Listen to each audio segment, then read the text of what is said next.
오늘 마태복음 6장 9절에서 13절까지를 같이 읽겠습니다. 예수님께서 우리에게 너희는 이렇게 기도하라 하고 가르쳐 주신 기도문이 마태복음 6장 9절에서 13절에 기록되어 있습니다. 같이 읽습니다. 그러므로 너희는 이렇게 기도하라. 하늘에 계신 우리 아버지여, 이름이 거룩히 여김을 받으시오며 나라가 임하시오며 뜻이 하늘에서 이루어진 것 같이 땅에서도 이루어지이다. 오늘 우리에게 일용할 양식을 주시옵고 우리가 우리에게 죄 지은 자를 사하여 준 것 같이 우리 죄를 사하여 주시옵고 우리를 시험에 들게 하지 마시옵고 다만 악에서 구하시옵소서. 나라와 권세와 영광이 아버지께 영원히 있사옵나이다. 아멘. 주보 안쪽에 하이델베르크 요리 문답 마지막 문답까지가 기록되어 있습니다. 128문입니다. 당신은 이 기도를 어떻게 마칩니까? 주님은 우리에게 모든 좋은 것을 주기 원하시며 또한 주실 수 있는 분이기 때문에 우리는 이 모든 것을 주님께 구하옵니다. 주님의 거룩한 이름이 영원히 영광을 받으시옵소서. 129문 아멘이라는 이 짧은 말은 무엇을 뜻합니까?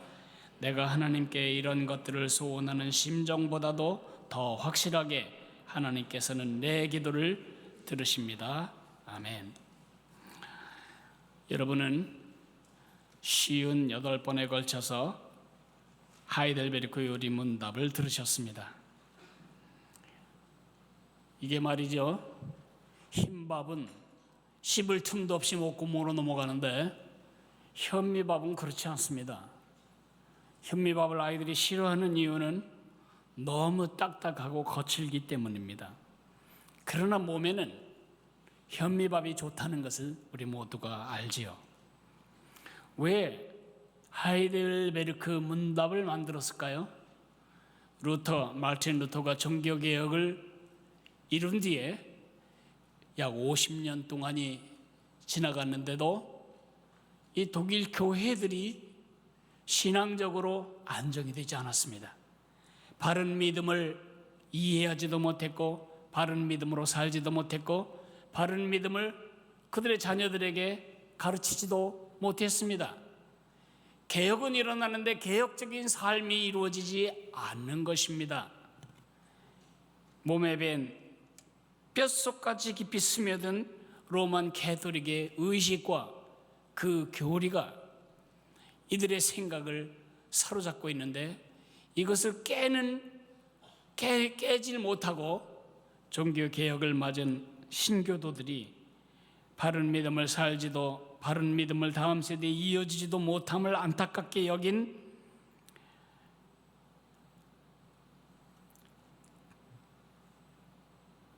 프레드릭 3세, 팔치 지방의 제후였던 프레드릭 3세가 그 당시에 유명한 신학자 두 사람을 불러서 성경이 너무 길고 어렵고 사람들에게 와닿지 않으니 성경 전체를 요약하고 줄여서 사람들이 기억할 수 있고 사람들이 전수할 수 있는 이러한 가르침을 줄 교리 문답서를 만들라고 부탁합니다. 그래서 만들어진 것이 하이델베르크 요리 문답입니다. 450년이 지난 오늘 제가 여러분에게 이 하이델베르크 요리 문답을 강해한 이유도 똑같은 이유입니다. 성경이 기록되어 있지만 많은 성도들은 성경적인 믿음을 갖고 있지 못합니다. 성경적인 사고를 하지도 못하고 성경적인 삶에서 상당히 먼 삶을 살고 있습니다. 성경적인 믿음을 물려주지도 못한 채 우리는 멤머니즘, 돈이 하나님이다. 돈만 있으면 행복할 수 있고 돈만 있으면 우리는 얼마든지 극복해 나갈 수 있다는 이상한 우상 종교를 물려주게 되었습니다. 그것이 2년 전에 시작할 때 제가 가졌던 마음의 부름이었습니다. 주님께서 제 마음에 충동하실 때 그런 현상에 대해 지적하셨습니다. 2년이 지났습니다. 하이델베르크 요리문답 강해가 끝날 이즈음 우리 한국의 현실을 바라보면 참으로 민망하기 짝이 없습니다. 지금 감옥에 가거나 청문회에 나오는 사람들, 우리가 나라를 망쳐먹은 그 많은 앞선 사람들의 상당수가 크리스천입니다. 만약 크리스천들이 다 빠져나가면 이 나라는 정말 국정 중단됩니다. 근데 우리 크리스천들이 빛으로 소금으로 살지를 못한 채 종교인으로 전락한 상태에서 세상에 나가면 완벽한 세상 사람으로 뇌물 받고 엉뚱한 짓 하고 교회 와서는 또 예배하고, 최순실이 집사라고 불리웁니다. 최순실이 주일마다 교회 가서 예배를 드린 사람입니다. 이것이 우리의 교회의 현실입니다. 우리 믿음의 현실입니다. 바른 믿음을 살지도 바른 믿음을 이어주지도 못한 이 현실 속에서 하이델베르크 요리문답은 시대와 상관없이 성서적인 믿음을 우리가 이해하고 그리고 그것을 대물림해 줄 수 있는 좋은 교과서가 되었습니다. 지난 2년 동안 그냥 부담 없이 들이킬 수 있는 멀건 숭늉 같은 음식을 여러분이 먹지 않았습니다. 여러분은 정말 씹어도 갈아지지 않을 만큼 거친 진리를 배웠습니다. 먹기는 힘들었지만 흐릿했던 믿음의 초점이 선명해지고 불확실한 믿음이 확실해지고 흔들거리던 중심이 견고하게 서고 많은 사람들, 많은 가정들이 지금 믿음에 견고히 서가고 있습니다. 우리 교회는 2년 전 그 교회가 아닙니다.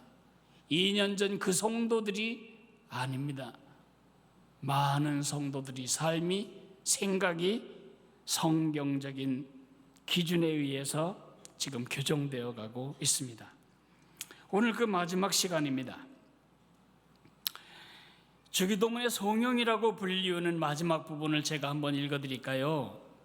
나라와 권세와 영광이 아버지께 영원히 있사옵나이다. 근데 그 구절을 자세히 보면 이렇게 괄호 속에 묶여 있습니다. 왜 괄호 속에 묶여 있을까요? 이 대목은 예수님이 기도를 가르쳐 주실 때 예수님의 입에서 나온 말이 아닐 수 있다는 것 때문입니다. 우리 성경이 번역된 최고의 가장 오래되고 가장 믿을 만한 고대 사본에 이 구절이 없습니다. 200년이 지난 후에 우리 쪽에서 볼 때 최근 사본에는 이 구절이 들어가 있습니다. 왜 그렇게 되었을까요? 유대인들은 모든 기도를 끝날 때 항상 하나님을 높이는 송영으로 끝내는 습관이 있었습니다. 초대교회 주류가 유대인들이었는데 그 유대인들이 주님께 기도를 한 다음에 그들도 유대인의 전통대로 하나님을 높이고 찬양하는 송영으로 기도를 끝내는 습관이 있었다는 것입니다. 그래서 2세기가 지난 다음에 이 초대교회의 사본들이 만들어질 때는 자연스럽게 이 송영이 거기에 따라붙었다는 것입니다. 예수님이 말씀하시지 않았는데 교회의 전통에 의하여 첨가된 이 구절을 우리가 읽어야 하고 외워야 하고 주기도문을 할 때마다 끝에 붙여야 하는 이유가 무엇일까요? 오늘 그 이유 3가지를 제가 말씀드리겠습니다. 첫째로는 근거 때문이고, 둘째는 목적 때문이고, 세 번째는 확신 때문입니다. 우리가 주님께 기도하는 근거가 무엇입니까? 주님이 영광을 받으시기를, 주님이 우리를 다스리시기를, 주님 뜻이 우리에게 이루어지기를, 그리고 일용할 양식을 주시기를, 우리를 용서해 주시기를, 그리고 우리를 지켜주시기를 간구하는 우리의 가장 본질적인 6가지 가달게 기도를 주 앞에 드릴 수 있고, 주님이 우리의 기도에 응답하실 수 있는 근거가 무엇일까요? 내 열심이 아닙니다. 내 기도의 열정이 아닙니다. 뜨겁게 기도한 내 감정이 기도의 근거가 되지 못합니다. 기도의 분량이나 기도의 길이나 기도의 유창성이나 내 기도의 질 때문에 하나님이 이 기도를 들으실 거다, 그것이 아니라는 겁니다. 우리의 기도를 주 앞에 드릴 수 있는 근거, 주님이 우리 기도를 들으실 수 있는 근거가 있다면 나라와 권세와 영광을 가지신 하나님 때문이라는 것입니다. 우리 때문이 아니라 주님 때문에.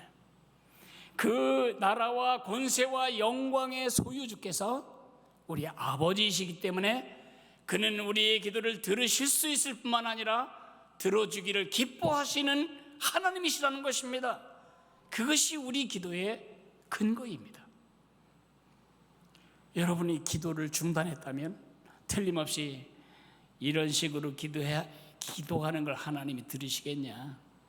적어도 100일 동안 새벽에 기도했다든지 뭐 이런 열정과 정성이 있어야지. 지극정성이 없는 내 기도를 하나님이 들으시겠냐? 그런 생각은 사단이 주는 거짓말입니다. 여러분의 자녀들이 어렸을 적에 말을 한마디도 못할 때, 심지어 엄마 아빠란 말조차 못할 때, 아니 이 남자가 아빠인지 삼촌인지도 모를 그때에 아이가 막 울어대면 여러분은 아이가 뭘 원하는지 알고 공급해 준 사람입니다.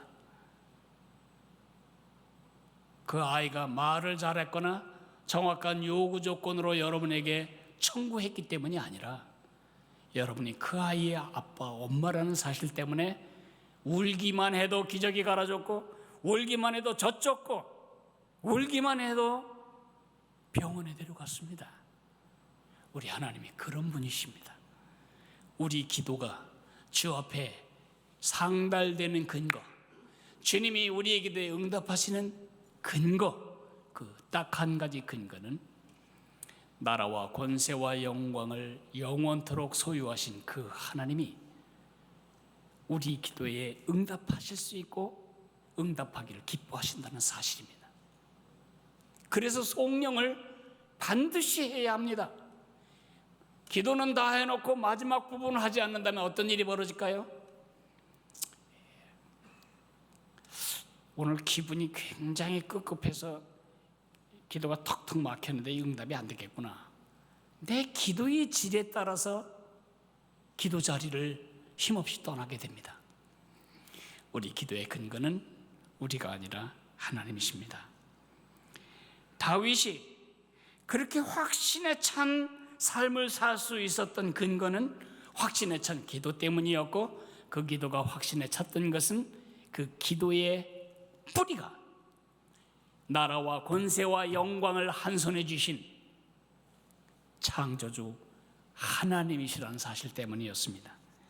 역대상 29장 11절에서 12절을 읽어보면 다윗이 성전 건축을 앞두고 모든 준비를 다 한 다음에, 그 기도를 한 다음에, 하나님께 감사하는 기도를 다 한 다음에 맨 끝에 이런 송영을 붙입니다. 여호와여, 위대하심과 권능과 영광과 승리와 위엄이 다 주께 속하였사오니 천지에 있는 것이 다 주의 것이로소이다. 여호와여, 주권도 주께 속하였사오니 주는 높으사 만물의 머리이심이니이다. 부와 귀가 주께로 말미암고 또 주는 만물의 주제가 되사 손에 권세와 능력이 있사오니 모든 사람을 크게 하심과 강하게 하심이 주의 손에 있나이다. 여러분이 잘 아는 말로 제가 다시 번역해 드릴까요? 나라와 권세와 영광이 아버지께 영원히 있습니다. 그렇기 때문에 제가 이 기도를 드리는 겁니다. 사도 바울이 확신에 찬 삶을 살 수 있었던 근거는 확신에 찬 기도 때문이었습니다. 그의 기도가 확신에 찰 수 있었던 것은 그 기도의 뿌리가 자신의 기도의 질에 있지 않고 양에 있지 않고 그 기도를 들으시는 대상에 있었기 때문입니다. 그가 골로새서 1장에서 이렇게 주님을 높입니다. 그는 보이지 아니하는 하나님의 형상이시요 모든 피조물보다 먼저 나신 이시니 만물이 그에게서 창조되되 하늘과 땅에서 보이는 것들과 보이지 않는 것들과 혹은 왕권들이나 주권들이나 통치자들이나 권세들이나 만물이 다 그로 말미암고 그를 위하여 창조되었고 또한 그가 만물보다 먼저 계시고 만물이 그 안에 섰느니라. 아멘. 여러분이 기도하는 그 기도의 대상이신 하나님은 모든 세상 모든 영역을 다스리는 통치의 원천이십니다. 모든 권세의 원천이십니다. 모든 영광의 본체이십니다. 사람들에게 잠깐 동안씩 그의 통치를 위임하기도, 권세를 위임하기도, 그리고 영광을 위임하기도 하는데, 이 사람들이 그걸 제대로 활용하지 못하고 하나님의 나라와 권세와 영광을 함부로 쓰면 하나님이 뒤집어 버리십니다. 그래서 그 많은 나라가 없어진 것입니다. 그래서 대통령도 탄핵을 당하는 것입니다. 나라와 권세와 영광이 아버지께 영원히 있사옵나이다. 제가 하루에도 몇 번씩이나 그 기도를 하면서도 입은 그렇게 말하는데 생각은 그렇게 안 하는 저를 발견했습니다. 야분의 호를 하나님께서 주실 거다, 그렇게 여러분에게 추수감사절에 공개를 했는데 점점 더 구름이 많아지고 있습니다. 이제는 구름 4번째, 5번째 그 셀 수가 없습니다. 정말 곧 비가 올 것만 같습니다. 그런 많은 증거가 보이면 보일수록 내 마음의 확신과 기쁨이 넘쳐야 되는데 부담이 커지고 염려가 많아지는 것을 느꼈습니다. 이걸 열어주셔도 큰일이네. 우리 교회 성도 숫자 곱하기 얼마 해도 이건 도무지 계산이 안 나오는데 이걸 어떻게 하지? 제가 마음으로 많이 눌릴 때 주님께 크게 책망을 받았습니다. 민수기 11장을 읽는데 이런 내용이 나옵니다. 이스라엘 백성들이 광야에서 먹을 게 없다고 막 불평하잖아요. 그럴 때 하나님이 하늘에서 만나를 내려주십니다. 근데 아침에도 만나, 점심에도 만나, 저녁에도 만나, 만나죽, 만나밥, 만나떡, 만나과자, 만나 쿠키, 만나 파이, 모두 만나국수, 모든 게 만나 전골 다 만나요. 그러니까 사람들이 이렇게 말해요. 고기를 먹어야 살지요. 고기를. 우리가 왜 힘이 없냐? 고기를 못 먹어서 그래요. 여러분 자녀들이 가끔 고기 사달라고 그러죠. 그러면서 모세에게 불평을 합니다. 애굽에 있을 때에는 말이지 우리가 고기가 막 곁에서 고기 냄새 맡으며 살았는데 이게 뭐냐, 이게 만나밖에는 먹을 게 없다. 그럴 때 너무 마음이 속상한 모세가 하나님 앞에 불평을 합니다. 하나님, 내가 이들을 낳기로 했습니까? 배기로 했습니까? 낳기로 했습니까? 왜 이 무거운 짐을 내게 줘서 나로 이렇게 매일 욕먹고 매일 스트레스 받게 하십니까? 그러자 하나님이 내가 고기를 주겠다. 그러세요? 하루 먹을 고기가 아니고 열흘이 아니고 한 달 동안 고기를 먹을 텐데 이 백성들이 장정까지, 애들까지, 노인까지 다 합치면 250만이나 될 그 거대한 숫자들이 한 달 동안 고기를 질리게 먹어서 나중에는 이 코에서 고기 썩은 냄새가 날 때까지 고기를 먹여주겠다. 그러니까 모세가 하나님을 비웃습니다. 하나님, 우리가 끌고 다니는 이 모든 소떼 다 잡아먹고 이 양떼와 염소 다 잡아먹고 낙타까지 다 잡아먹고 바다의 물고기 전체 다 잡아다가 먹인들 30일 동안에 이 모든 사람들이 먹을 수 있겠습니까? 제가 느꼈던 느낌이 정확하게 그 느낌입니다. 아무리 계산해도 셈본이 나오지 않는. 그럴 때 주님이 이렇게 말씀하셨습니다. 내 손이 짧아졌느냐? 이집트에서 끌어나올 힘은 있는데 이제 또 만나까지는 주는데 고기는 곤란해. 내 손이 짧아졌느냐? 거기서 끄집어 나올 힘까지는 있고 만나까지는 주겠지만 고기는 불가능하다고 너 생각하는 거냐? 내 말이 이루어지는 걸 곧 보리라. 근 30km에 이르는 면적 안에 하나님이 날마다 메추라기를 쌓이게 해요. 90cm 높이 정도로. 철새들이 와서 다 그 역풍을 맞아서 거기서 떨어지는 것입니다. 정말 냄새가 나도록 고기를 먹었습니다. 내 기도의 근거는 내 계산이 아닙니다. 내가 이번에 적금 든 거 언제 타고 그 다음에 뭐 하고 그러면 곱하기 12 하면은 내가 이번에 뭘 할 수 있겠다. 기도는 그렇게 하는 게 아닙니다. 그건 계산입니다. 기도는 내게 근거를 두지 않고 영광과 나라와 권세와 영광을 소유하신 그분께 근거하는 것입니다. 저처럼 믿음 없이 그러지 마십시오. 저도 이제 마음이 아주 편안해졌습니다. 어차피 돈 2억도 없는 우리인데 뭐 어차피 우리 힘으로는 안 되는데 하나님께서 놀라운 공급으로 주는 걸 우리 모두가 보겠구나. 민수기에 만나를 내리신 그 하나님, 메추라기를 먹이신 그 하나님이 오늘 살아계신 우리 하나님 그분과 같은 분이구나. 그것을 우리 모두가 보게 될 것입니다. 하나님이 야분의 호를 주실 수 있다고 믿으시나요? 그런 능력이 진짜 그분에게 있다고 믿으시나요? 그분이 우리에게 그런 일을 해주기를 기뻐하신다는 사실도 믿으시나요? 아멘. 우리가 그렇게 간절히 바래서가 아니고 나라와 권세와 영광을 가지신 주인 중에 주인이시기 때문에 우리가 그렇게 믿을 수 있는 것입니다. 두 번째, 예수님이 말씀하시지도 않은 이 소명을 우리가 고백해야 하는 이유는 그것이 우리 기도의 목적이기 때문입니다. 그리스 성경에 보면 호티 그렇게 되어 있습니다. 이 그리스 말의 호티라는 말은 중국 성경을 통해서 대계라고 번역되었고 그것이 우리에게까지 오게 돼서 예전에 개역 한글 성경에는 대계, 나라와 권세와 영광이 이렇게 나왔습니다. 우리 지금 성경에는 대계란 말이 빠져 있습니다. 이 호티라고 하는 이 접속사는 왜냐하면 because 이런 이유 때문에, 그래서 중국 성경에 요즘은 대계란 말을 쓰지 않고 in way, in we 무엇이기 때문에 왜냐하면 그렇게 번역하고 있습니다.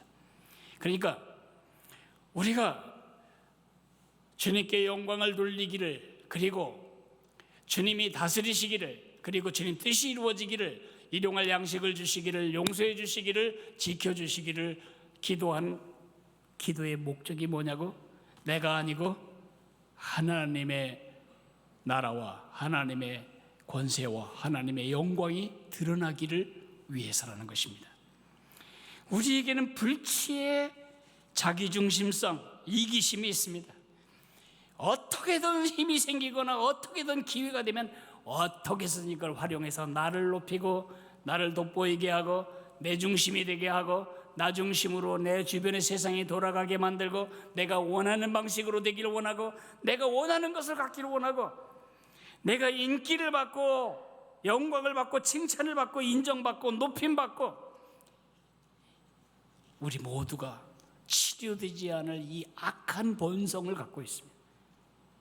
만약에 이 송영을 하지 않고 기도를 한다면, 송영으로 맺지 않는다면 우리는 하나님을 활용해서 내 권세를 얻고 하나님을 활용하여 힘을 얻고 하나님을 활용하여 영광을 얻기 위해 기도하는 이방인의 기도에 빠지게 됩니다. 시선을 주님께 돌려놓는 것이 이 송영의 아주 중요한 기능입니다. 우리가 아까 시선이란 찬양을 불렀는데 제가 천천히 가사를 한번 읽어드릴게요. 내게로부터 눈을 들어 주를 보기 시작할 때 주의 일을 보겠네. 내 작은 마음 돌이켜서 하늘에 꿈꾸게 하네. 주님을 볼 때 모든 시선을 주님께 드리고 살아계신 하나님을 느낄 때 내 삶은 주의 역사가 되고 하나님이 일하기 시작하네. 성령이 나를 변화시켜 모든 두려움 사라질 때 주의 일을 보겠네.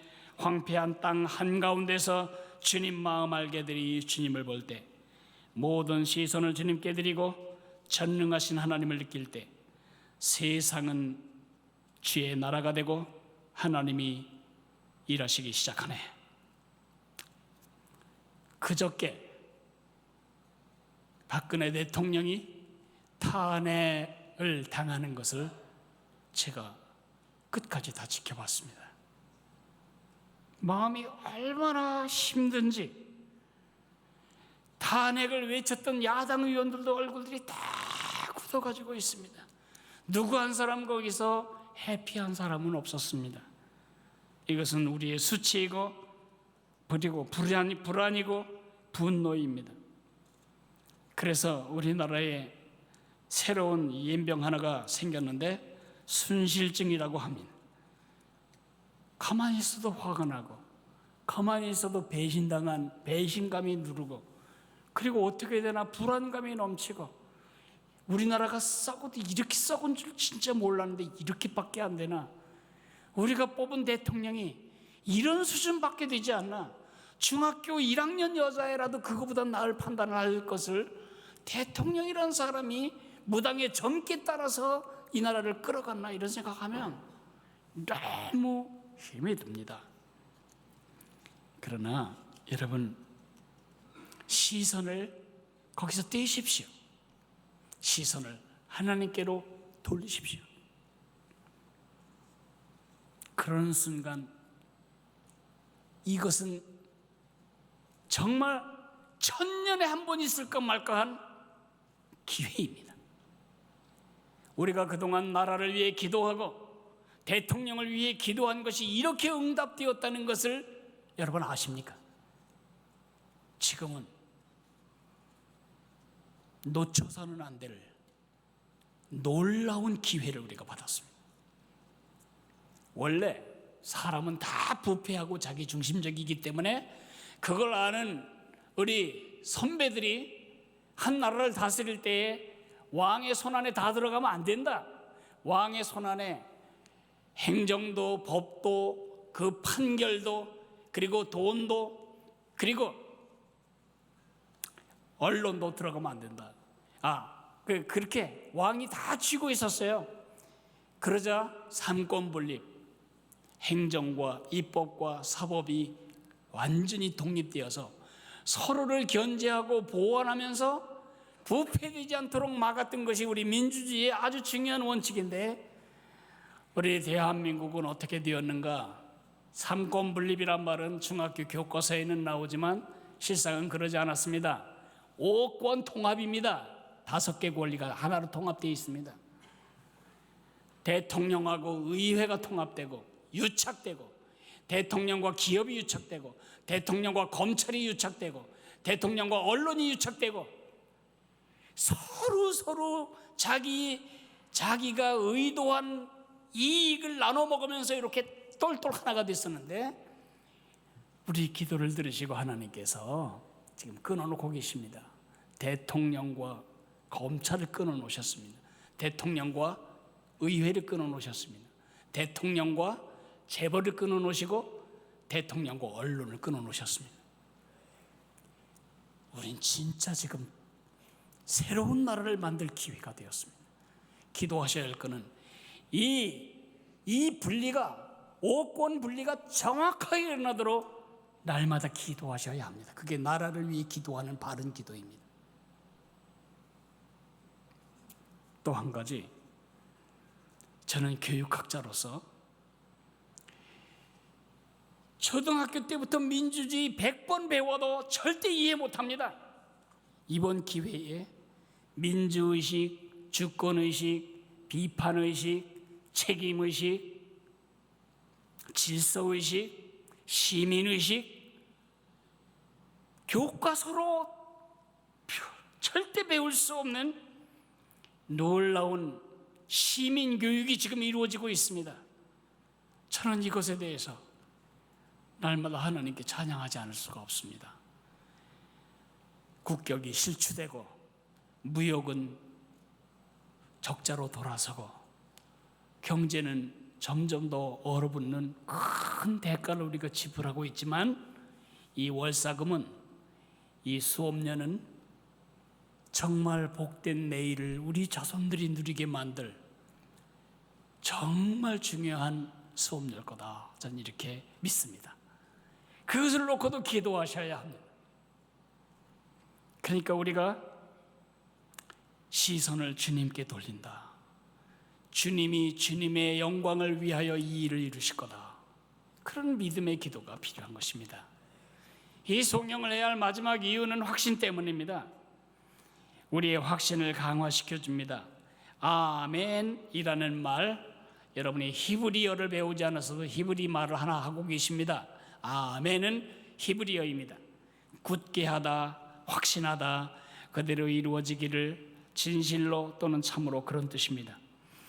하나님, 안녕히 계세요. 제 할 말은 다 끝났습니다. 이만 줄입니다. 그런 뜻이 아니고, 하나님, 제가 기도한 것을 하나님은 반드시 들어주실 것을 믿습니다. 반드시 그렇게 될 것입니다. 마틴 루터는 아멘을 Yes, yes, it will be done. 그렇습니다. 반드시 그렇게 될 것입니다. 라고 해석을 합니다. 이렇게 송영은 우리의 특권이며 축복입니다. 아멘이라고 마무리 지을 때 그것은 확신의 선언입니다. 내가 기도한 것은 반드시 된다. 꼭 이루어진다. 이미 이루어진 것이나 마찬가지인 현실이다. 시제일치가 맞지 않죠. 기도는 지금 했는데 마치 응답이 그 과거 시점에 일어난 것처럼 믿는 그 믿음을 아멘이란 말 한 글자가 우리에게 심어주는 것입니다. 주님께서 약속하셨습니다. 믿어지면 제가 성경을 통해서 예수님 말씀을 전달할 때 아멘으로 화답하시기 바랍니다. 구하라. 그러면 주실 것이요. 아멘. 찾으라. 그러면 찾을 것이요. 문을 두드리라. 그리하면 너에게 열릴 것이니, 구하는 이마다 얻을 것이요, 찾는 이가 찾게 될 것이요, 문을 두드리는 이에게 열릴 것이니라. 아멘. 너희 중에 누가 자식이 떡을 달라 하면 돌을 주며 생선을 달라 하면 뱀을 줄 자가 있겠느냐? 너희가 악한 자라도 좋은 것으로 줄 줄 알거든 하물며 하늘에 계신 너희 아버지께서 구하는 자에게 좋은 것으로 주시지 않겠느냐? 요한 1서에서 한 구절을 읽어드리겠습니다. 그를 향하여 우리의 가진 바 담대함이 이것이니 그의 뜻대로 무엇을 구하면 들으심이라. 우리가 구한 것을 들으시는 줄 안즉 우리가 구한 그것을 이미 얻은 줄을 아느니라. 아멘. 시제가 맞지 않아요. 내가 구한 것은 현재인데 이미 받은 것은 과거예요. 우리의 논리를 초월하는 믿음의 기도입니다. 제가 어제 아멘, 그것을 믿었습니다. 아멘, 확신의 선언입니다. 제가 어제 한 목사님에게 카톡 문자를 보냈습니다. 그 문자는 무슨 문자였냐 하면 야분의홀 준공식에 오셔서 설교를 해달라고 부탁했습니다. 미쳤나? 그런 생각을 혹시 하실까 봐 제가 말을 하겠습니다. 언제 그 일이 일어날지 어떻게 일어날지는 저도 모르겠습니다. 그러나 야분의홀 준공식을 우리가 반드시 하게 될 것입니다. 그래서 미리 그분에게 야분의홀 준공식 설교를 부탁한 것입니다. 그 설교를 듣게 되실 것을 믿으시나요? 믿음이란 종달새 알을 보고 종달새 노래소리를 듣는 것이라고 스폴전 목사님이 말했습니다. 이 송영은 우리의 특권과 축복입니다. 불신자들은 다 기도합니다. 그러나 그들의 기도에 확신이 없습니다. 근거도 나고 목적도 나이기 때문에 꼭 들어줄 거라는 확신이 없습니다. 그러나 불신자뿐만 아니라 우리 모두도 얼마나 많이 함량 미달, 자격 미달, 표현 미달, 영양가 미달, 미달이 기도를 하고 있는지 모릅니다. 얼마나 많은 기도가 나 중심적이고 얼마나 많은 기도가 나를 위한 기도인지 모릅니다. 그래도 기도해야 됩니다. 성령은 우리에게 힘이 됩니다. 무슨 뜻이죠? 내가 울기만 해도 쫓아왔던 우리 엄마처럼 아빠처럼 우리가 드리는 기도를 들으실 수 있고 들어주시기를 기뻐하시는 그 하나님, 나라와 권세와 영광이 영원토록 그 손에 있는 그 하나님이 우리 아버지이시기 때문입니다. 믿으시나요? 그러면 이제 그 기도의 특권을 보관하지 마세요. 이제 활용하세요. 다 일어나서 우리 하나님을 찬양하겠습니다.